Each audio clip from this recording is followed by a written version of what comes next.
Assalamualaikum warahmatullahi wabarakatuh. Kami dari kelompok 2 ingin mempresentasikan hasil tugas kami di mata kuliah Rekayasa dan Proses Biologi. Kami di sini membahas tentang pembuatan briket dari limbah tempurung kelapa. Di sini kami beranggotakan 7 orang. Saya sendiri Ega Rosita Urba. Teman saya ada Helmi Yahya, Rahmadian Fatayat, Ulul Azmi, Akbar Syarif, Fadil Fajrul Sidik, dan Maya Angela. Di sini saya akan membahas tentang pengertian limbah.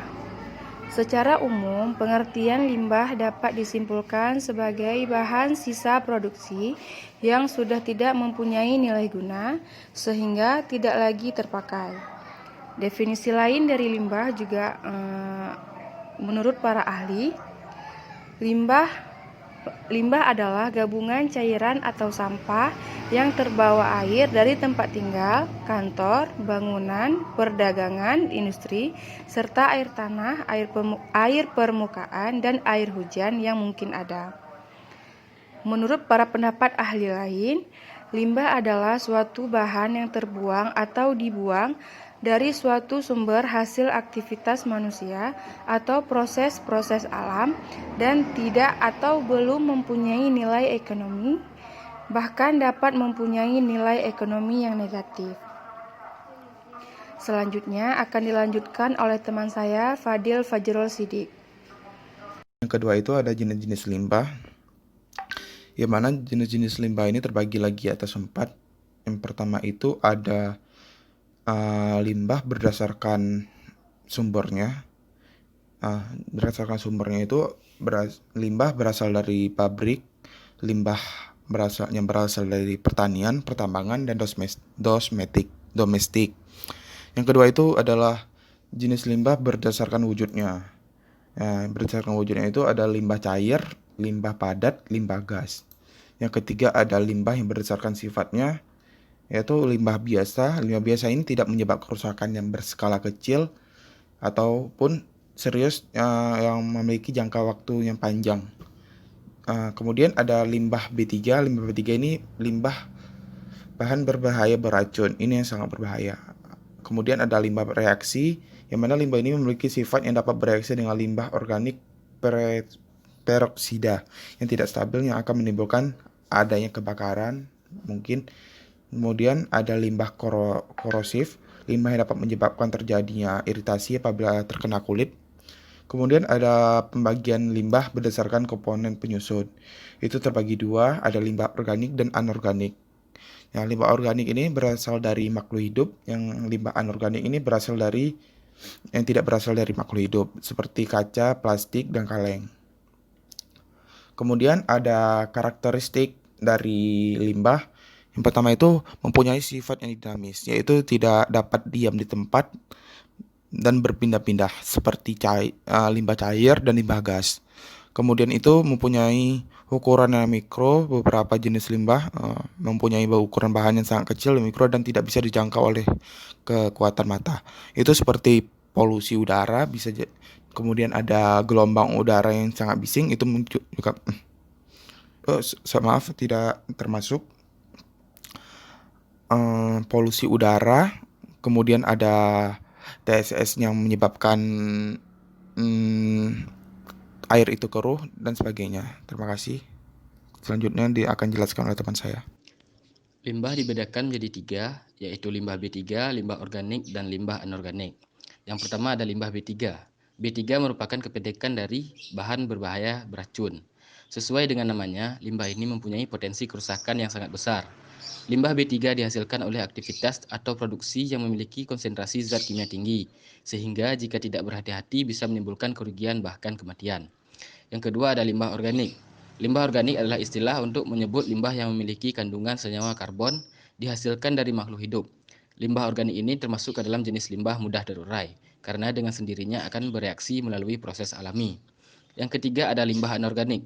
Limbah anorganik atau disebut juga dengan limbah non-organik adalah limbah yang tergolong sulit terurai. Kandungan bahannya tidak dapat bereaksi secara alami dengan dekomposer dalam tanah, sehingga membutuhkan waktu yang cukup lama agar dapat mengurainya. Untuk penjelasan selanjutnya akan dijelaskan oleh teman saya. Selanjutnya ada pengertian briket. Briket adalah sebuah blok bahan yang dapat dibakar yang digunakan sebagai bahan bakar untuk memulai dan mempertahankan nyala api. Briket yang paling umum digunakan itu adalah briket batu bara, briket arang, briket gambut, dan briket biomasa. Penggunaan briket, terutama yang dihasilkan dari biomasa itu dapat menghasilkan penggunaan bahan bakar fosil. Kemudian, briket itu sendiri merupakan salah satu solusi alternatif yang cukup efektif dan efisien dalam menghadapi krisis sumber energi atas energi fosil untuk bahan bakar, seperti yang telah diperkirakan oleh para ahli dan ilmuwan. Baik, selanjutnya akan dilanjutkan oleh teman saya. Baik, di sini saya akan melanjutkan penjelasan tentang materi kami, yaitu selanjutnya tentang cara pembuatan briket dari limbah tempurung kelapa. Jadi sebelum kita langsung ke proses pembuatannya, terlebih dahulu kita memerlukan alat dan bahan. Alat dan bahan yang kita perlukan yang pertama yaitu tempurung kelapa, tepung kanji, air, dan pipa paralon. Setelah itu kita masuk ke cara pembuatannya. Yang pertama itu adalah pengarangan. Serbuk gergaji dan tempurung kelapa dibuat arang dengan pengarangan manual atau dibakar. Kemudian ada pengayakan. Pengayakan dilakukan untuk menghasilkan serbuk gergaji dan tempurung kelapa yang lembut dan halus.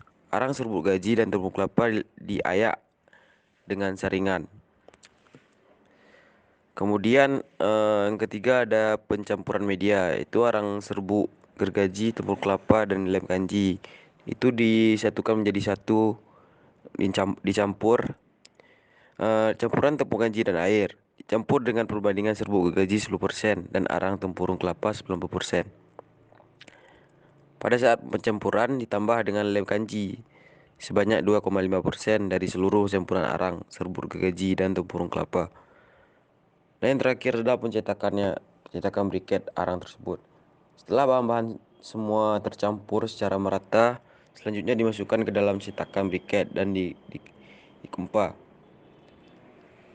Setelah itu dijemur di terik matahari sampai benar-benar kering.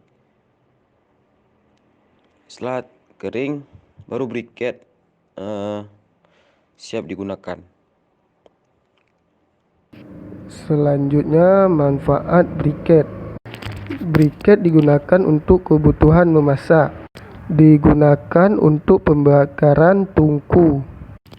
Dan briket juga digunakan sebagai arang pengganti dari arang konvensional.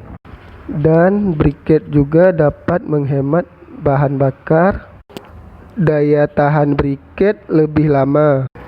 Nyala bara yang lebih bersih, tidak berbau dan berasap, aman dan tidak meledak. Panas nyala arang yang relatif lebih tinggi. Rasa bau dan aroma makanan tidak berubah, tetap asli. Dan terakhir non-toksik, tidak beracun. Briket arang tempurung ini berdasarkan penelitian memang punya banyak sekali keunggulan kalau dibandingkan dengan briket berbahan dasar kayu atau yang lain. Seperti contohnya dapat menjadi energi terbarukan. Kenapa? Ya karena memang diperoleh dari sumber daya alam, dan bahan bakunya ini merupakan hasil dari proses alam yang berkelanjutan. Kemudian juga ada panas yang dihasilkan maksimal, nggak seperti briket batu bara. Panas yang dihasilkan dari tempurung kelapa ini lumayan tinggi, sampai 700 kal. Jadi merupakan bahan bakar yang tinggi kalori, bikin proses memasak kita jadi lebih matang dan sempurna bila menggunakan briket tempurung kelapa ini. Kemudian keunggulan yang ketiga ialah tidak beracun. Yang keempat, tidak berasap. Yang kelima ada Go Green Energy. Ini salah satu keunggulan briket tempurung kelapa yang paling terkenal. Green energy ini adalah sebutan untuk sumber energi yang bersahabat bagi lingkungan hidup. Seperti yang sudah kita ketahui, dengan keunggulan briket arang tempurung kelapa ini yang terbuat dari bahan baku kelapa juga bahan tambahan alami tepung. Jadi kalau kita bakar tidak akan berasap dan juga ramah lingkungan. Kemudian keunggulan yang keenam ada pengganti batu bara. Yang ketujuh ada waktu pembakaran yang lama. Jadi durasinya itu dapat bertahan lama.